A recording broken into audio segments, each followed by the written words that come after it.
Bismillahirrahmanirrahim. Assalamualaikum warahmatullahi wabarakatuh.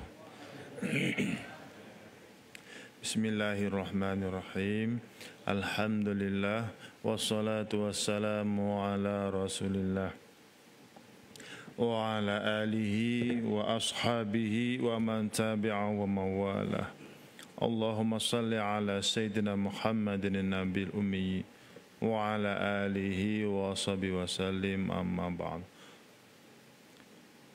Qala mu'allif rahimahullahu ta'ala wa nafa'ana bihi wa bi'ulumihi fid dharaini, amin. Sikap orang-orang yang beriman dan Islam yang tidak bertolak ansur dalam penghayatan akidah yang sahih, baik, muka surat 46 ya, tuan-tuan dan puan-puan yang dimulakan Allah Subhanahu wa taala. Kita masih lagi membicarakan tentang akidah ya. Bab yang fasal yang keempat ya, akidah yang sahih. Ya, sambungan muka surat 46. Bismillahirrahmanirrahim. Qala mu'allif, kata pengarang kitab, sikap orang-orang yang beriman dan orang Islam yang tidak bertolak ansur dalam penghayatan akidah yang sahih adalah merupakan suatu ketegasan mereka dalam mempertahankan kebenaran agama Islam dan akidah yang sahih yang benar itu, sebagaimana yang telah dilakukan oleh Rasulullah sallallahu alaihi wasallam semasa baginda di Mekah, yakni sebelum berhijrah ke Madinah lah, ya, di mana baginda telah menolak sebarang penyembahan dan amalan syirik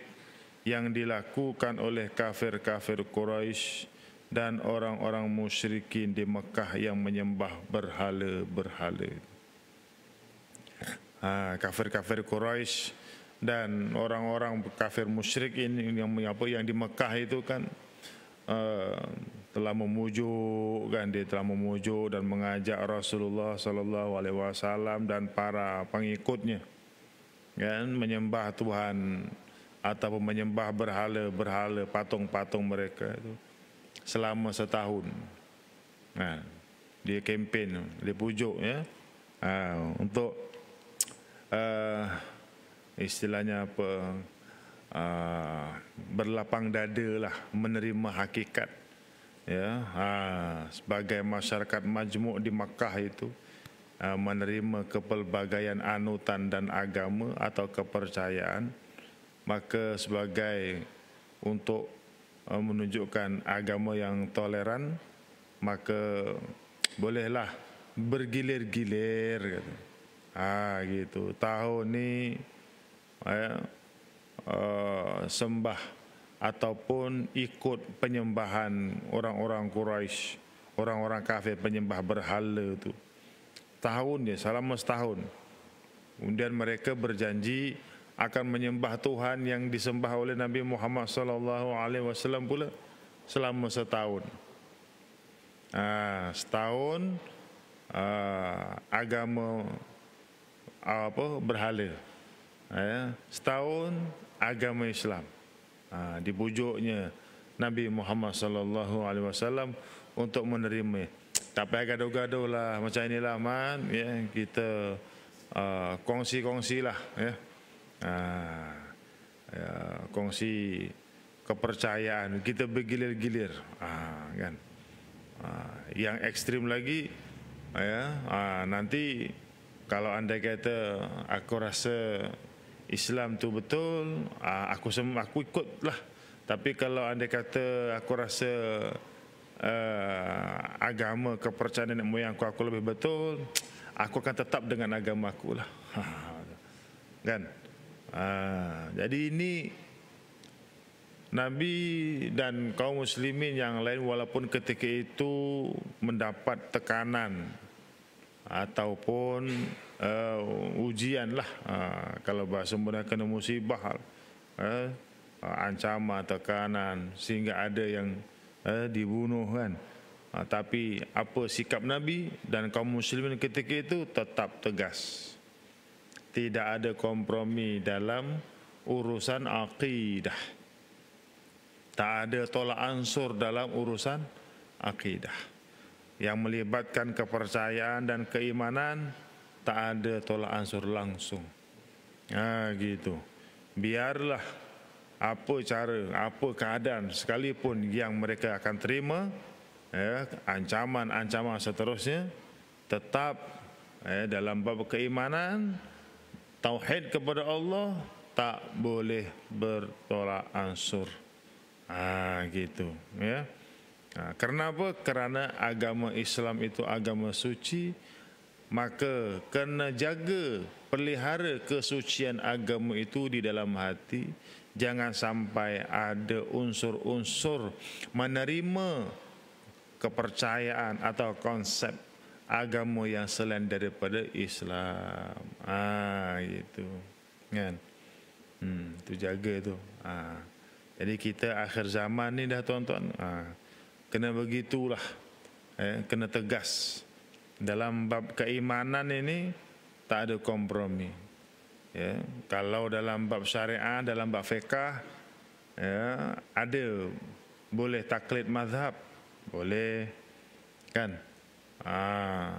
ataupun boleh ikut beberapa qaul dalam satu-satu masalah. Itu ada qaul yang kuat kan, qaul yang rajih, ada qaul dhaif, ada qil kan. Itu contoh-contoh. Tapi dalam keadaan terdesak boleh guna qil, pendapat yang terpencil, gitu ya, boleh. Itu dalam masalah fiqh. Tapi dalam masalah akidah langsung tidak dibolehkan. Begitu ya. Jadi cadangan ini dikemukakan oleh sekumpulan kaum Quraisy, di antaranya Al-Harith bin Qais As-Sahmi, Al-As bin Wa'il, Al-Walid bin Al-Mughirah, Al-Aswad bin Abdul Muttalib dan Umayyah bin Khalaf. Mereka berkata, Muhammad, marilah mengikut agama kami, dan kami mengikut agama kamu. Sembahlah Tuhan kami selama setahun saja, dan kami menyembah Tuhan engkau selama setahun pula. Kan. Ini baru adil katanya. Kan. Ataupun tahun ni kami ikut upacara keramaian hari-hari kebesaran Islam. Tahun depan orang-orang Islam pula lah tukar sambut ataupun meramaikan, hadir upacara-upacara ataupun acara-acara keramaian ataupun kebesaran agama musyrik, Hindu ke, Buddha ke, Kristian ke, pun sama, tak boleh kan. Jadi kena tegas. Mereka akan mengajak, mereka tetap mengajak sebab mereka tak tahu, mereka ni jahil, dalam mereka ni kafir, musyrik, jahil tentang undang-undang dan disiplin dalam agama Islam. Jadi yang penting, yang perlu ketahui orang Islam sendirilah, kena tahu batas-batasnya itu, kan. Jangan sampai kerana atas nama masyarakat majmuk menjaga keharmonian, penganut Hindu menyambut wel-wel, kita pun ikut sama. Itu haram, itu tak boleh itu, tapi dah berlaku kan, itu nak menunjukkan bahawa ada segelintir umat Islam yang jahilnya sampai ke tahap itu, dia tak dapat nak membezakan perkara-perkara yang melibatkan atau berkaitan dengan akidah dan kepercayaan ataupun tidak. Atas dasar masyarakat majmuk nak jaga kesepakatan dan perpaduan kaum kan, maka kita raikan antara satu sama lain, kepercayaan satu kaum kepada kaum yang lain. Oh, itu tak boleh, ya. Tak boleh. Jika kami didapati agama engkau dan Tuhan engkau itu lebih baik, kami akan bersama-sama engkau dalam agama engkau dan menyembah Tuhan engkau. Bagi syarat, kan? Dibagi syarat. Dan jika engkau dapati agama kami dan Tuhan kami itu lebih baik, hendaklah engkau bersama-sama kami dalam agama kami dan menyembah Tuhan kami. Cadangan kaum Quraisy ini telah ditentang dan ditolak oleh Rasulullah sallallahu alaihi wasallam secara berterus terang. Tak ada sembunyi-sembunyi atau berkias-kias, tak ada. Dan berani yang didorong oleh semangat keimanan dan ketauhidan yang membara dalam jiwa dan hati baginda sallallahu alaihi wasallam, yang tidak boleh dipujuk lagi dan dirayu oleh sebarang apa jua pun. Rayulah dengan wang ringgit, tak ada. Rayulah dengan kedudukan dan tahta, tidak, ya. Kerana iman sesuatu yang mahal. Iman ni sesuatu yang mahal. Tu tuan-tuan, ya. Jagalah la ilaha illallah tu, jagalah. Jangan sampai cair dengan nilai dunia yang sedikit itu. Akhir zaman Nabi dah sebut dalam Dajjal itu nanti kan, ramai yang terpengaruh dan terikut dan kebaikan mereka daripada kaum wanita. Jadi takut-takut tuan-tuan, wanita tu isteri kita wanita, anak-anak perempuan kita wanita, kakak-kakak adik perempuan kita tu wanita. Takutnya terlibat atau termasuk dalam golongan yang disebut oleh Nabi terpengaruh dan mengikut Dajjal. Na'udzubillah min dzalik. Kita minta lindung. Baik. Saya nak kongsikan apa yang dipesan oleh almarhum Tuan Guru Syekh Fahmi Zamzam kan. Senjata akhir zaman, pendinding pelindung penjagaan iman generasi kita itu. Lepas Jumaat jangan, kalau boleh jangan tinggalkan baca yang 777 tu. Fatihah, Kulhu, Falak, Nas. 777. Ya. Kalau boleh, kalau tak ada terikat dengan pekerjaan kan. Kadang rehat sampai pukul 2 tu dah kena pasukan balik dah. Kan, itu maknanya tak nak buat macam mana kan. Ya, amalan tu sunat, kerja tu wajib, tuntutan. Tak apa, nanti mudah-mudahan murah rezeki, umur panjang, lepas pension aja buat. Ataupun doa-doa mudah-mudahan pemimpin kita menjadikan Jumaat itu cuti umum. Ganti hari Ahad ke, kan? Kerana apa? Majoriti umat Islam untuk menambah barakah macam sebagian negeri-negeri yang lain kan. Kenapa? Sebab hari Jumaat ni banyak kelebihan, amalan-amalan yang memiliki khasiat, faedah, kelebihan yang sangat luar biasa yang tidak didapati dalam hari-hari yang selain daripada hari Jumaat. Jadi siapa yang banyak tertinggal itu rugi kan. Jadi untunglah negeri-negeri yang hari Jumaat itu cuti, pasal banyak faedah dia boleh dapat.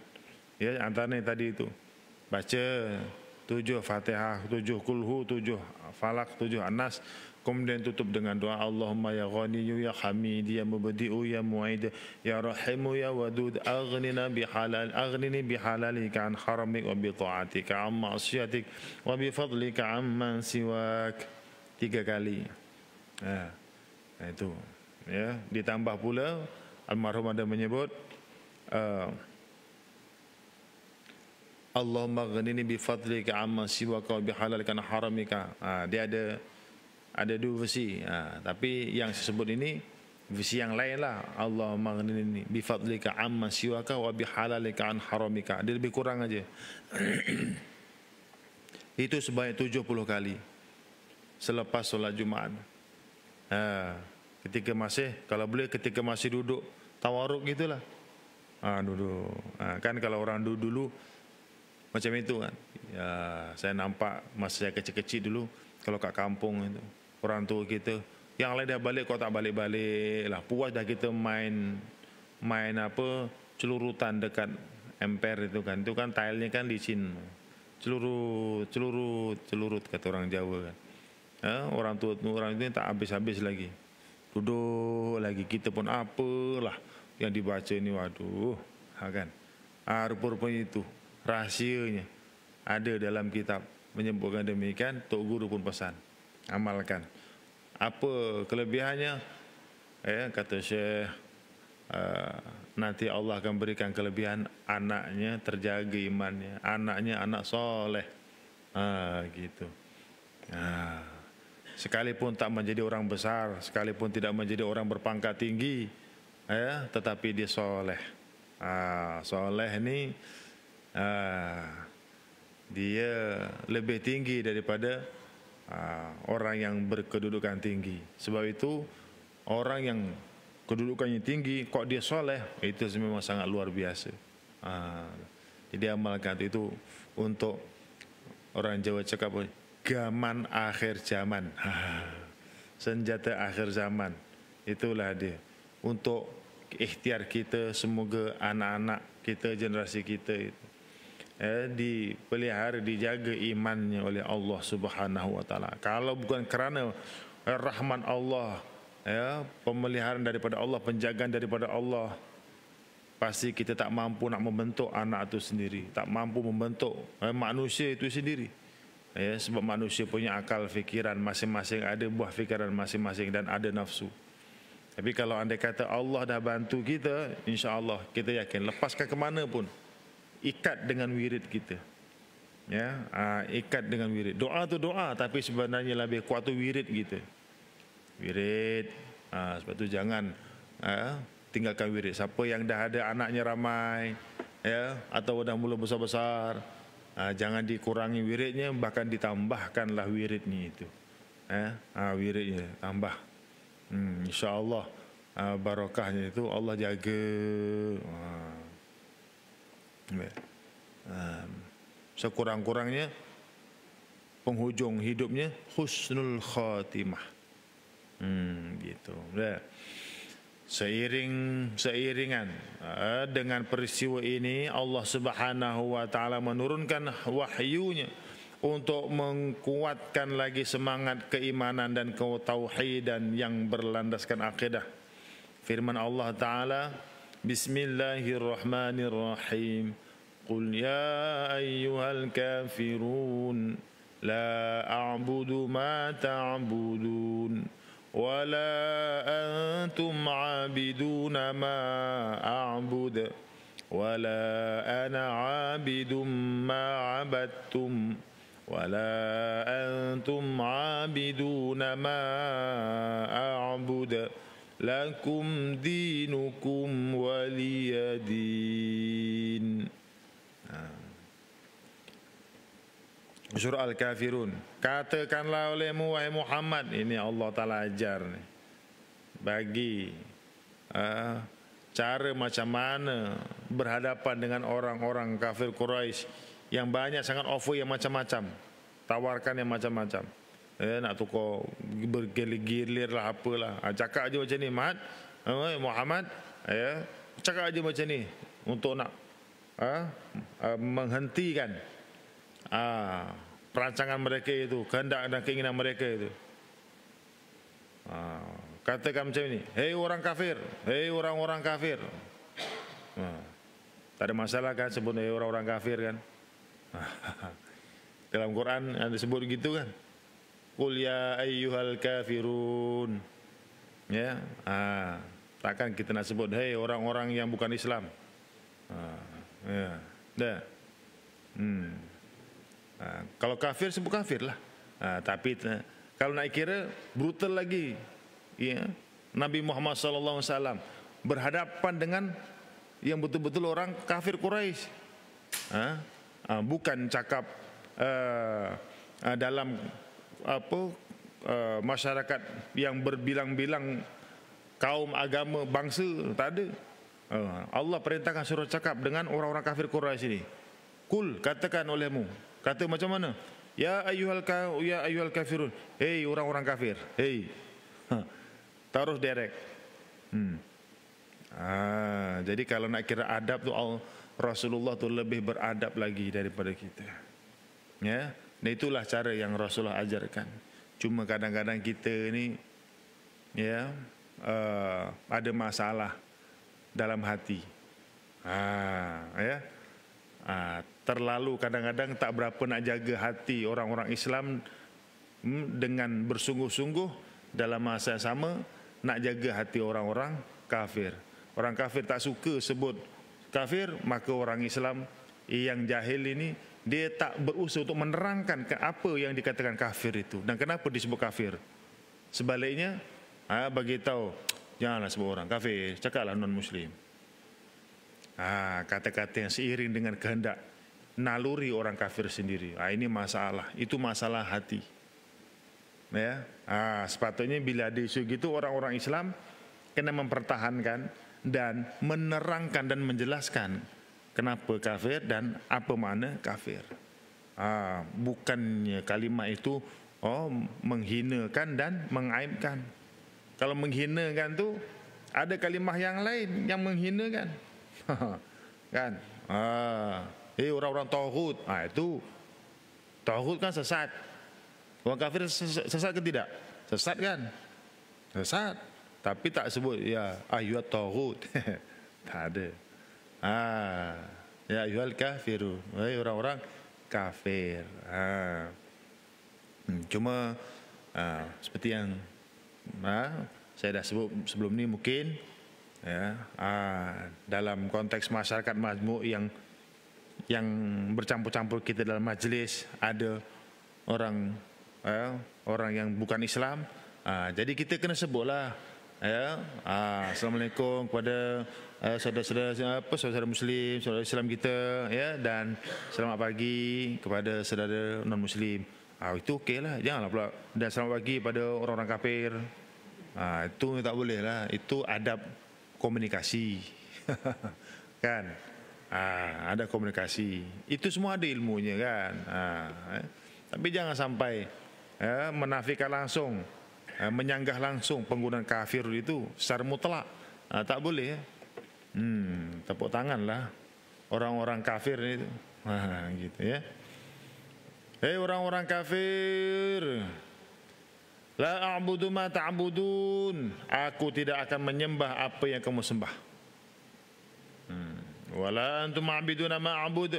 Dan kamu tidak mahu menyembah Allah, yakni Tuhan yang aku sembah. Wala ana 'abidum ma'abadtum. Dan aku tidak akan beribadah secara apa yang kamu beribadah. Dan wala antum ma'biduna ma'abud. Dan kamu pula tidak mahu beribadah secara apa yang aku beribadah. Jadi kesimpulannya, lakum dinukum waliyadin. Bagi kamu adalah agama kamu, kepercayaan kamu, anutan kamu. Waliyadin, dan bagi aku agamaku. Dan kepercayaanku. Dan amal ibadahnya aku. Dah. Gitu. Ya, kamu cara kamu, kami cara kami. Lebih daripada itu tak ada dah. Kan? Kalau nak bertoleransi dalam bab ekonomi, tak ada masalah. Kan, kerjasama. Dalam kemanusiaan, kan, misi bantuan kemanusiaan, tak ada masalah. tanpa syarat. Berbuat baik itu tanpa syarat, tak semestinya kepada sesama muslim, kepada non muslim pun boleh, bahkan dengan binatang pun kita disuruh buat baik kok. Apatah lagi dengan orang yang ada akal. Gitu. Ya. Bukan bermakna bila dengan orang kafir langsung tak boleh bekerjasama langsung. Tak, ada perkara-perkara yang boleh kita berkompromi, kita bekerjasama, tak ada masalah. Tapi dalam bab akidah jangan, tidak. Ya, tidak. Sebab itu kalau kita contoh jiran kita meninggal, jiran kita ni orang bukan Islam, kan, tak kiralah bangsa apa sekalipun, hatta kalau ada bangsa Melayu pun sama je, kan. Sebab sekarang ni nak kata Melayu Islam tu Melayu tu dah macam mana ya? Yang terbaru ni Atheist Society tu, kan? Yang semua yang dalam gambar tu semua budak-budak Melayu yang join Atheist. Atheist ni agama apa, tuan-tuan? Agama apa yang kita boleh kata orang Atheist ni? Dia tolak agama, kan? Dia tak agama. Tak ada agama. Ramai tu orang-orang Melayu yang muda-muda dia. Muda-muda, yang tua-tua tak ada. Tua-tua ni insya-Allah. Pasal apa? Didikkan generasi dulu, menekankan dan memperteguhkan soal sembahyang. Kalau tak sembahyang, ya, toler, rotan, apa lagi? Tu pangkembang puding itu. Ranting pokok puding tu. Pengalaman, lari aku. Tu. Tegasnya orang tua-tua dulu. Ya. Melahirkan kita, generasi kita dan tuan-tuan ni lah yang teguh, tak mudah terpengaruh dengan ajaran-ajaran yang menyeleweng, faham-faham yang menyeleweng itu. Ya. Sekalipun tak belajar tinggi, kan? Sekalipun kadang-kadang cuma sekolah darjah 3, darjah 1, kan? Tak boleh nak sambung, duit tak ada, miskin dulu, kan? Tapi memiliki kepercayaan, keimanan yang teguh, keyakinan yang teguh. Dengan keyakinan yang teguh itulah yang dimiliki oleh orang tua kita dulu.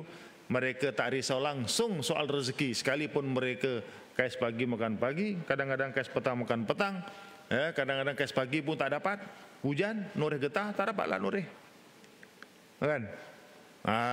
Tu. Tapi cukup rezeki membesarkan anak-anak sampai masuk universiti. Kan? Gitu, ya. Jadi akhir zaman, gitulah ujian, kan? Tak kiralah siapa pun yang jiran kita itu, sama ada bangsa apa sekalipun, kalau non muslim ada kematian ke apa ke, kita boleh ziarah. Kita dituntut ziarah, hak jiran itu. Jangan Allah, kafir aja kok, Cina kok, siapa ya? Tak, kita kena datang.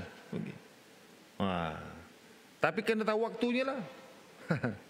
Jangan waktu ada upacara keagamaan dia kita pun datang. Siap dibagikan, bagi apa gongnya pun kita pun pegang, tung.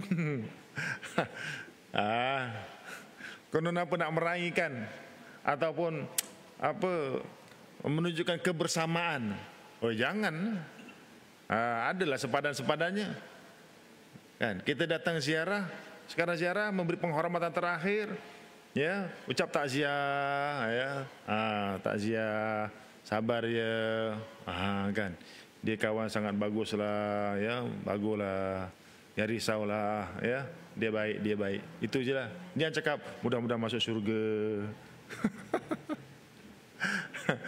Itu jangan sampai ke situ, kan? Punya nak menyantau ni sampai mudah-mudahan Allah ampunkan dosa dia, tempatkan bersama-sama orang soleh, ya. Nyonya, anti, uncle, itu dah melebihi batas. Tak. Sebut dia baik, dah itu aja.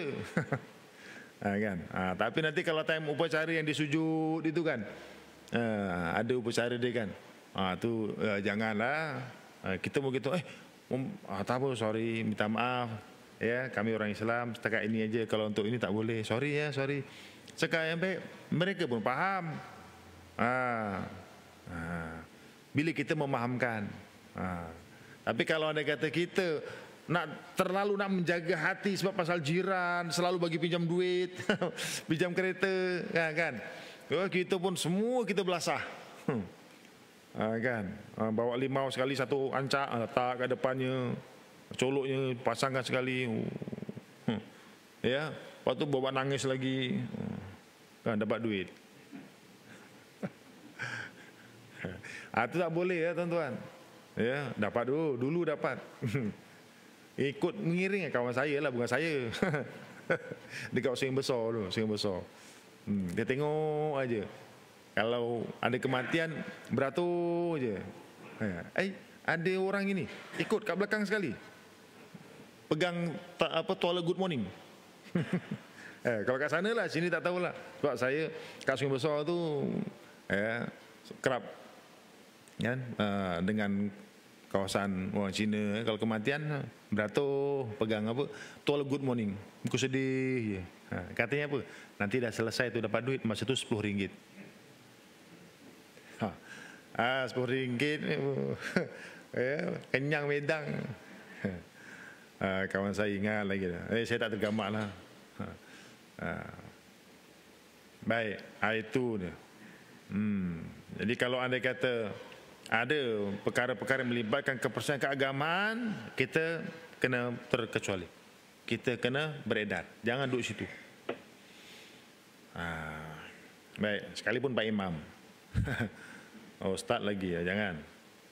Sehubungan dengan ini, Allah Subhanahu wa taala menambahkan lagi kekuatan semangat Nabi Muhammad sallallahu alaihi wasallam mempertahankan akidah dan tauhid orang-orang yang beriman dan Islam tanpa mempedulikan bantahan dari orang-orang kafir dan kaum musyrikin. Tak kisahlah tindakannya itu pasti akan mendapat kecaman. Nabi akan dikecam, tak apa. Ya. Tak semua benda kita nak mereka kena setuju. Kadang-kadang satu benda tu terpaksa kita telan, cemuhan, cacian, makian. Kerana apa? Mempertahankan akidah, mempertahankan agama. Jadi itu prinsip kita sepatutnya tuan akhir zaman ni. Ya. Tak boleh kerana kita rapat dengan orang-orang bukan Islam, kawan-kawan kita ramai orang bukan Islam, kita pula cenderung kepada kepercayaan, mengiyakan, mengikuti, meraihkan kepercayaan dan anutan mereka. Ini tak boleh. Ini melanggar prinsip orang yang berakidah ini. Orang yang berakidah tak boleh.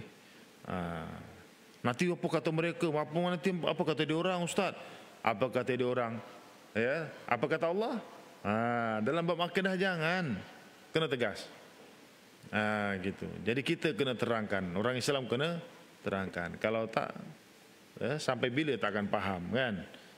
Sebab prinsip itu mesti dipertahankan.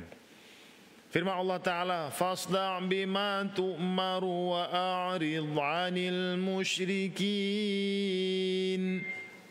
Sampaikanlah secara berterus terang akan apa yang diperintahkan kepadamu, wahai Muhammad, dan janganlah engkau hiraukan bantahan dan tentangan kaum kafir musyrik itu. Dibantah ke, dia buat perarakan ke,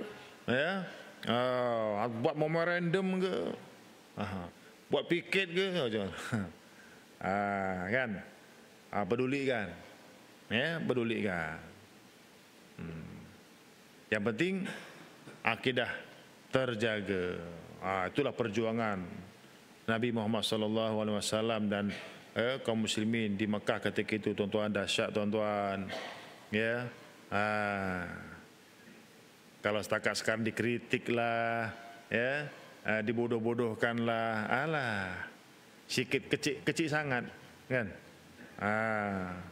Biasanya yang kena siapa? Ustaz-ustaz lah, ulama-ulama atau tok guru lah yang selalu Kan? Pasal apa? Itu sunnahnya. Sebab Nabi berhadapan dengan keadaan itu, maka pencinta-pencinta dan pengikut-pengikut sunnahnya pasti akan melalui situasi itu. Dan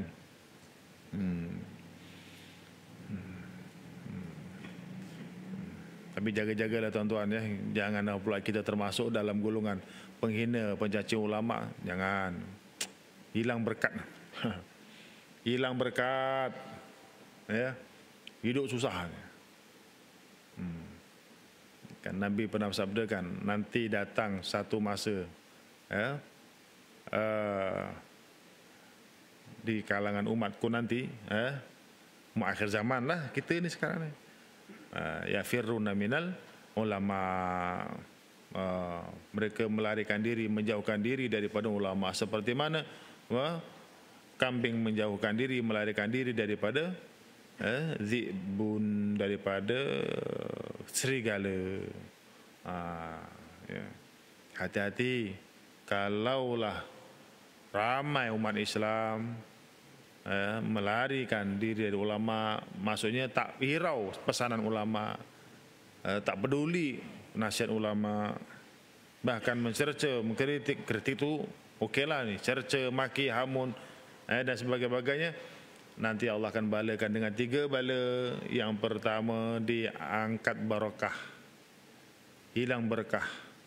Yang kedua, akan dikuasai oleh pemimpin yang zalim. Yang ketiga, akan yakhrujuna minad dunya bidunil iman, keluar daripada dunia, maksudnya meninggal dunia tanpa iman, ataupun bahasa mudahnya su'ul khotimah, ya, dalam kurungan su'ul khotimah. Su'ul khotimah ni apa? Buruk kesudahan. Kesudahannya itu sama ada mati dalam maksiat atau mati dalam keadaan kafir. Na'udzubillah min dzalik. Ya. Atau mati dalam keadaan belum terampun lagi atau tidak terampun dosa-dosanya. Na'udzubillah min dzalik. Itu dia. Ya. Jadi kalau dalam perkara agama yang kita laksanakan atas perintah Allah Ta'ala, kita laksanakan. Lebih-lebih lagi berkaitan tentang iman, kita laksanakan, teruskan, sekalipun ya ada yang mencerca, ada yang menghirau dan membantah. Kan? Orang bantah penggunaan takbir, kalimah takbir, dia bantah, dia pedulikan, ya, pedulikan. Apa masalah pada takbir itu? Membesarkan Allah. Ajaran sesat ke? Tak boleh, sampai tak boleh nak laungkan takbir. Tepuk tangan boleh. Dalam Quran ada suruh tepuk tangan? Tak ada. Ketuk meja guduk. Takbir tak boleh pula. Takbir itu syiar, daripada syiar Allah Subhanahu wa taala. Kita membesarkan Allah Subhanahu wa taala. Pedulikan, jangan hiraukan bantahan atau cercaan apa semua. Ya. Gitu. Kenapa kita nak mengalah? Patutnya begitu. Kan? Tak ada masalah takbir. Ya. Yang takut takbir ni syaitan aja. Betul tak tuan-tuan? Azan ini mulai dengan apa? Keroncong. Takbir. Kan? Batu azan tu kena apa? Istilahnya apa? Nyaring, lantang kan. Sunatnya begitu. Tapi kalau dah suaranya tak sampai, Allahu Akbar, Allahu Akbar, dah mampu macam itu, ya, tekaknya pendek, tak apalah. Kan? Sunatnya lantang. Supaya apa? Karena apa? Dengan kelantangan suara azan kita itu, bermula takbir Allahu Akbar itu, syaitan-syaitan mencicit-cicit, lari, lintang pukang, terbirit-birit, tercerit-cerit dia lari. Gitu. Sebab itu sekarang, ya tuan-tuan, gondoruo, kan? Langsuir, Pontianak, jin-jin yang jenis macam itu kan. Demit, apa lagi? Dah jarang kan. Kalau dulu kan kerap kan. Kata pokok nampak kan. Main celubah dekat sebalik pokok besar. Kan. Sekarang tak ada. Pasal apa? Boleh katakan setiap lorong dah ada surau. Kan? Sekali azan bersaut-sautan. lari sana kena serang, kena di sini semua. Azan dia mana tempatnya? Pergi atas gunung, pergi tengah laut. Itulah tempat dia.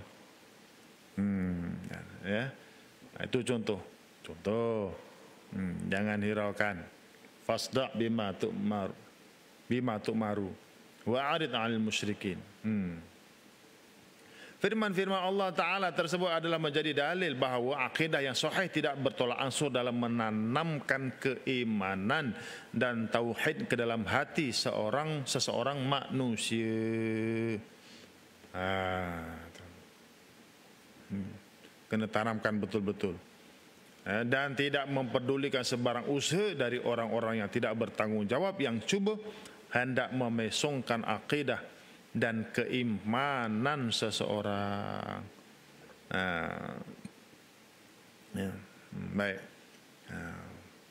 Perbincangan dan kesimpulan. Nah, daripada fasal yang keempat ini, ya, sebelum masuk fasal yang kelima, ya, kesimpulannya, akidah yang sahih ialah percaya kepada Allah, malaikat, rasul-rasulnya, kitab-kitabnya, hari kiamat atau hari akhirat, qada qadar yang menjadi rukun iman.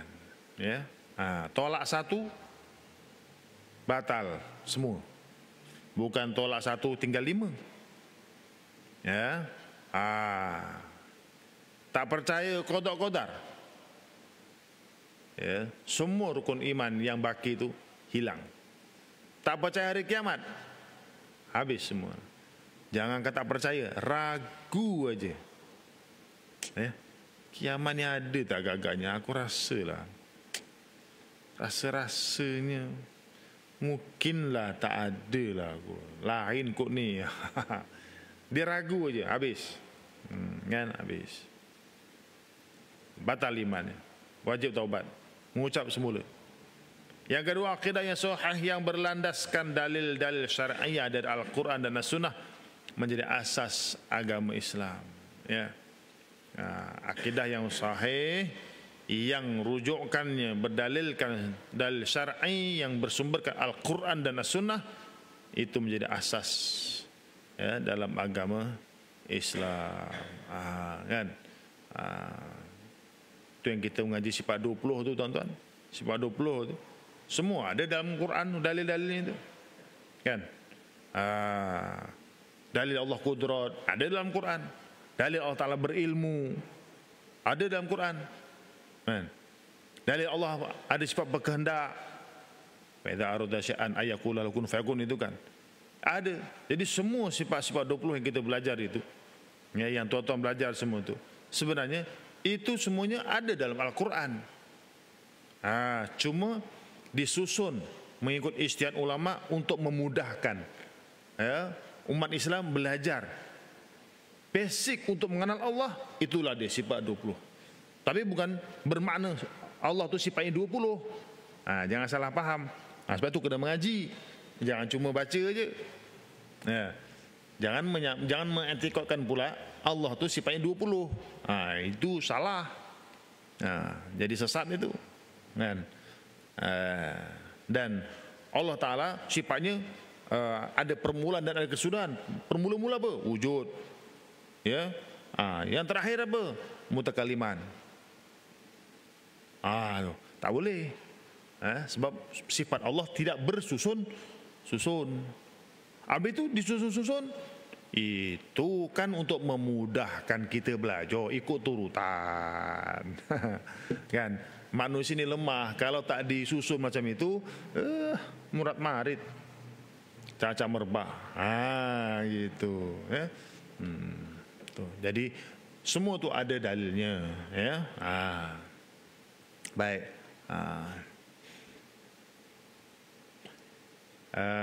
Yang ketiga, amal ibadah seseorang itu hanya sah dan diterima oleh Allah Subhanahu wa taala adalah ibadah yang terbit dan datang dari akidah yang sahih.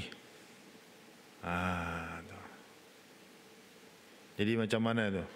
Yang jaiz macam fatwa Negeri Selangor dah fatwakan, fahaman liberal ini sesat. Macam mana sembahyangnya? Kan? Yang terlibat dengan Islam liberal itu wajib bertaubat kan. Kan sistem Islam fight keputusan apa fatwa kan. Tu. Dia lawan balik kan. Dah fatwanya kata sesat dah. Jadi macam mana sembahyangnya? Diterima tak diterima? Ya tak diterima. Akidahnya sesat, akidahnya rosak. Tapi nama tetap Islam Melayu. Ya. Kalau Jawa lah, Markona, Jebrak, Markopo. Apa lagi? Contoh, namanya. Tapi kepercayaannya tu, imannya. Kalau sudah pegang liberal, atau etis tadi, atau komunisme, etism, liberalism, apa lagi? Ya habis. Ibadahnya tak sah, ibadahnya tak sah. Selagi kepercayaannya tadi tidak diperbetulkan kembali dengan akidah yang sahihah, akidah ahli sunnah wal jamaah. Yang keempat, amal ibadah yang bukan terbit dari akidah yang sahih adalah tersia-sia sahaja, yaitu tidak mendapat apa-apa balasan daripada Allah, rugi serugi-ruginya. Yang kelima, ciri-ciri akidah yang sahih ialah mentauhidkan Allah. Tapi kalau meyakini Nabi Isa itu Tuhan, itu salah, itu sesat. Kenapa? Tuhan kok ada tarikh lahir? Kan Nabi Isa dia lahir kan? Dilahirkan oleh Maryam, apa emaknya kan? Habis sebelum tu siapa Tuhan? Emaknya, sebelum emaknya, bapaknya, sebelum bapaknya siapa Tuhannya? Maknanya sebelum kehadiran Nabi Isa ni, umat sebelum dulu tak ada Tuhan. Gitu. Kan sesat itu, pening itu. Baik. Jadi bila akidah yang tak betul, maka apa juga amal kebaikan sia-sia, tidak mendapat balasan daripada Allah Ta'ala, sekalipun besar, sekalipun banyak kan. Tapi di dunia dia dapat.